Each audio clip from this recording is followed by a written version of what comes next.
JavaScript ഉപയോഗിച്ച് തന്നെ back എൻഡും പഠിക്കുന്നത് ഒരുപക്ഷെ കൺവീനിയൻ്റ് ആയിരിക്കും. ചില ആളുകൾക്കെങ്കിലും സ്കൂളിലൊക്കെ പഠിച്ച പൈത്തൻ്റെ എക്സ്പീരിയൻസ് ഉണ്ടാവും. പല ആളുകളും ബാക്ക് എൻഡ് ഡെവലപ്മെൻറ്റ് പഠിക്കാൻ പോകുമ്പോഴും പൈത്തൺ ലാംഗ്വേജ് ഓപ്റ്റ് ചെയ്യുന്നതായിട്ട് കാണാറുണ്ട്. കാരണം ഭാവിയിൽ AI തിരിയണമെങ്കിൽ നമുക്ക് ഈ ഒരു ലാംഗ്വേജ് അറിഞ്ഞേ മതിയാകൂ എന്നുള്ളൊരു ഫീലിംഗ് ഉള്ളതുകൊണ്ട് തന്നെ പൈത്തൺ ആണോ ജാവാസ്ക്രിപ്റ്റ് ആണോ ഏറ്റവും നല്ല ലാംഗ്വേജ് എന്നുള്ളതാണ്.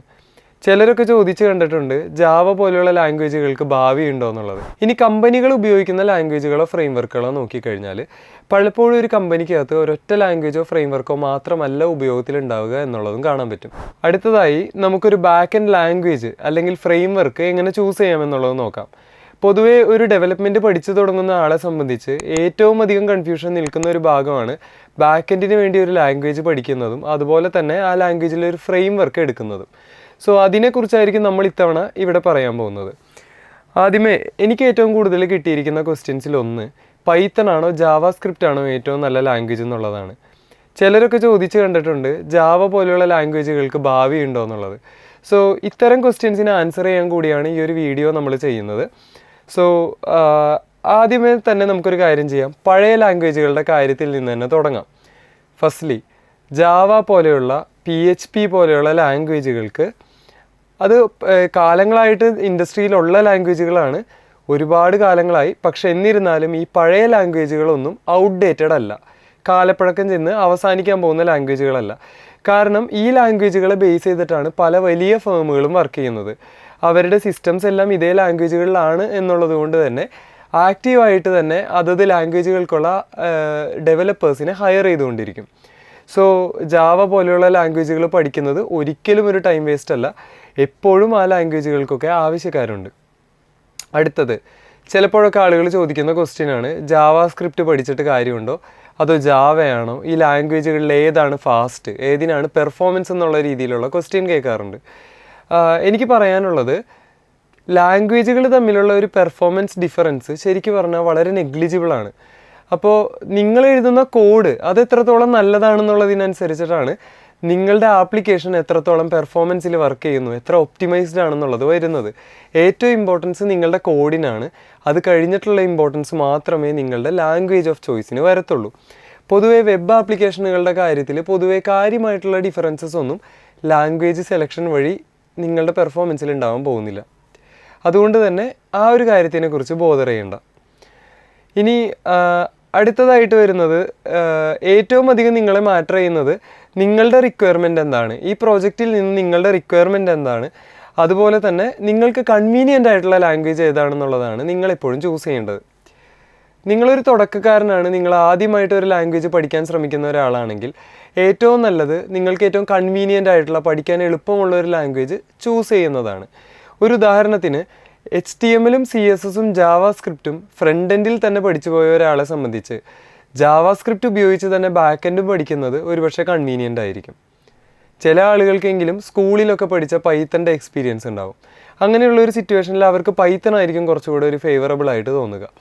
അപ്പോൾ നിങ്ങൾക്ക് അല്പമെങ്കിലും അറിയാവുന്ന ഒരു ലാംഗ്വേജ് ആണെങ്കിൽ ആ ലാംഗ്വേജ് തന്നെ നിങ്ങൾ ബാക്ക് എൻഡിലും ഉപയോഗിക്കാൻ ശ്രമിച്ചാൽ ലേണിംഗ് ടൈം നിങ്ങൾക്ക് അതിനനുസരിച്ച് ലാഭിക്കാൻ പറ്റും. സോ ജാവാസ്ക്രിപ്റ്റ് പഠിച്ചിട്ടുള്ള ആളുകളെ സംബന്ധിച്ച് ജാവാസ്ക്രിപ്റ്റ് ആയിരിക്കും ഒരുപക്ഷെ നല്ലൊരു ലാംഗ്വേജ് ആയിട്ട് വരുന്നത്. അല്ലെങ്കിൽ പൈത്തൺ ആണെങ്കിലും നിങ്ങൾക്ക് ചൂസ് ചെയ്യാം, കാരണം പൈത്തൺ അത്ര ബുദ്ധിമുട്ടുള്ള ഒരു ലാംഗ്വേജ് അല്ല. ഇനി നിങ്ങൾ ജോബ് നോക്കുന്ന കമ്പനികൾ ഒരുപക്ഷെ വലിയ എൻ്റർപ്രൈസുകളൊക്കെ ആണെങ്കിൽ അല്ലെങ്കിൽ അവിടെ ഒരുപക്ഷെ യൂസ് ചെയ്യുന്ന ഏറ്റവും കോമൺ ലാംഗ്വേജ് ആയിട്ട് വരുന്നത് ജാവയോ .NET മറ്റോ ആണെങ്കിൽ നിങ്ങൾ ആ ലാംഗ്വേജുകളോ ആ ഫ്രെയിംവർക്കുകളോ തേടി പോകുന്നതായിരിക്കും ഏറ്റവും നല്ലത്. ഒരു ലാംഗ്വേജ് നിങ്ങൾ ചൂസ് ചെയ്താലും ആ ലാംഗ്വേജിൽ നിരവധി ഫ്രെയിംവർക്കുകൾ ഉണ്ടെന്നുള്ളത് കൂടെ അറിഞ്ഞിരിക്കണം.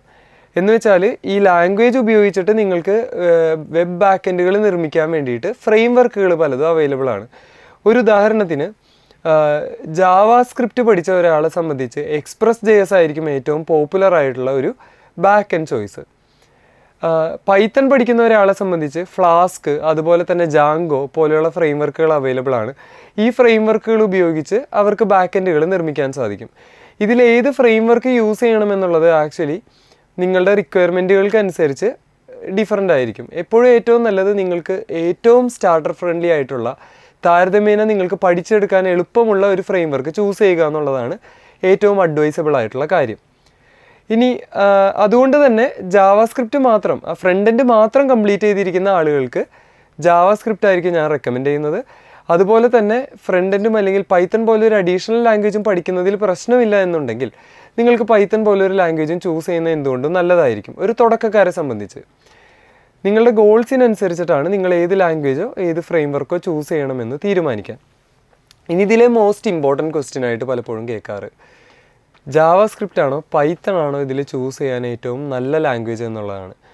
പലപ്പോഴും ആളുകൾ കേൾക്കാറുള്ളതാണ് AI ഏറ്റവും റിലേറ്റഡ് ആയിട്ട് നിൽക്കുന്നത് പൈത്തൺ ലാംഗ്വേജുമായിട്ടാണ്, പൈത്തണിലാണ് AI ചെയ്യുന്നത് എന്നുള്ളൊരു ധാരണ പരക്കെ ആളുകൾക്കിടയിലുണ്ട്. അതുകൊണ്ട് പല ആളുകളും ബാക്ക് എൻഡ് ഡെവലപ്മെൻറ്റ് പഠിക്കാൻ പോകുമ്പോഴും പൈത്തൺ ലാംഗ്വേജ് ഓപ്റ്റ് ചെയ്യുന്നതായിട്ട് കാണാറുണ്ട്. കാരണം ഭാവിയിൽ AI തിരിയണമെങ്കിൽ നമുക്ക് ഈ ഒരു ലാംഗ്വേജ് അറിഞ്ഞേ മതിയാകൂ എന്നുള്ളൊരു ഫീലിംഗ് ഉള്ളതുകൊണ്ട് തന്നെ. പക്ഷെ അതിൽ നിങ്ങൾ മനസ്സിലാക്കേണ്ട ഒരു കാര്യം ബാക്ക് എൻഡ് ഡെവലപ്മെൻ്റ് ആണ് നിങ്ങളുടെ കരിയർ പാത്തെങ്കിൽ നിങ്ങൾക്ക് ജാവാസ്ക്രിപ്റ്റ് അല്ലെങ്കിൽ പൈത്തൺ അല്ലെങ്കിൽ നിങ്ങൾക്ക് ഇഷ്ടമുള്ള ഒരു ലാംഗ്വേജ് നിങ്ങൾക്ക് എടുക്കാം. AI എന്ന് പറയുന്നത് എൻറ്റയർലി ഡിഫറെൻ്റ് ആയിട്ടുള്ളൊരു മറ്റൊരു ഫീൽഡാണ്. അതിനുവേണ്ടി നിങ്ങൾ ഒരുപാട് സ്റ്റാറ്റിസ്റ്റിക്സും പ്രോബബിലിറ്റിയും മാത്തമാറ്റിക്സും ഒക്കെ പഠിക്കേണ്ടതായിട്ട് വരും. ആ ഒരു ഫീൽഡ് മൊത്തത്തിൽ നിങ്ങൾ സെപ്പറേറ്റ് ആയിട്ട് തന്നെ പഠിച്ചെടുക്കേണ്ടതായിട്ട് വരും. അതുകൊണ്ട് തന്നെ പൈത്തൺ ലാംഗ്വേജ് മാത്രം പഠിച്ചെടുത്തത് കൊണ്ട് ഒരുപക്ഷെ നിങ്ങൾക്ക് AI നിങ്ങൾക്ക് പോസിബിൾ ആവണമെന്നില്ല. ബാക്ക് എൻഡ് ഡെവലപ്മെൻറ്റിന് ശേഷം പിന്നെയും ഒരുപാട് കാര്യങ്ങൾ നിങ്ങൾക്ക് പഠിച്ചെടുത്താൽ മാത്രമായിരിക്കും ഒരുപക്ഷെ നിങ്ങൾക്ക് AI പോലുള്ളൊരു കാര്യത്തിലേക്ക് എത്താൻ സാധിക്കുകയുള്ളൂ. അതുകൊണ്ട് തന്നെ പൈത്തൺ നിങ്ങൾ ചൂസ് ചെയ്യുകയാണെങ്കിൽ ഓക്കെ, നിങ്ങൾക്ക് പൈത്തൺ ഒരുപക്ഷെ നിങ്ങൾക്കൊരു സിമ്പിൾ ലാംഗ്വേജ് ആയിരിക്കാം, അതുപോലെ തന്നെ ജാവാസ്ക്രിപ്റ്റ് ഒരു സിമ്പിൾ ലാംഗ്വേജ് ആണ്. നിങ്ങൾക്ക് ഏതാണോ ഫെമിലിയർ ആയിട്ടുള്ളത് അതിനനുസരിച്ച് ചൂസ് ചെയ്യുക. ഇൻ കേസ് നിങ്ങൾക്കിത് കഴിഞ്ഞിട്ട് ഓക്കെ നിങ്ങൾക്ക് ഉറപ്പാണ് നിങ്ങൾക്ക് ഇതിന് ശേഷം നിങ്ങൾക്ക് AI തിരിയാനുള്ളൊരു ആഗ്രഹമുണ്ട്, മെഷീൻ ലേണിംഗ് പോലെയുള്ള കാര്യങ്ങൾ പഠിക്കാനുള്ള ഒരു ആഗ്രഹമുണ്ടെങ്കിൽ okay go for Python. So ഇതാണ് ബാക്ക് എൻഡ് ലാംഗ്വേജ് അതുപോലെ ബാക്ക് എൻഡ് ഫ്രെയിം വർക്കിൻ്റെ സെലക്ഷനെ കുറിച്ച് പറയാനുള്ളത്. എപ്പോഴും നിങ്ങളുടെ റിക്വയർമെൻറ്റുകൾക്കനുസരിച്ച് മാത്രമായിരിക്കും എപ്പോഴും ഒരു ലാംഗ്വേജിൻ്റെയോ ഫ്രെയിം വർക്കിൻ്റെയോ സെലക്ഷൻ വരുന്നത്. ഇനി കമ്പനികൾ ഉപയോഗിക്കുന്ന ലാംഗ്വേജുകളോ ഫ്രെയിം വർക്കുകളോ നോക്കിക്കഴിഞ്ഞാൽ പലപ്പോഴും ഒരു കമ്പനിക്കകത്ത് ഒരൊറ്റ ലാംഗ്വേജോ ഫ്രെയിം വർക്കോ മാത്രമല്ല ഉപയോഗത്തിലുണ്ടാവുക എന്നുള്ളതും കാണാൻ പറ്റും. ഇനി പല കമ്പനികളും ഉപയോഗിക്കുന്ന ലാംഗ്വേജുകളും നമുക്ക് പരിചയപ്പെടാം. നിങ്ങൾ ഈ കാണുന്നത് ഷോപ്പിഫൈ എന്നു പേരുള്ള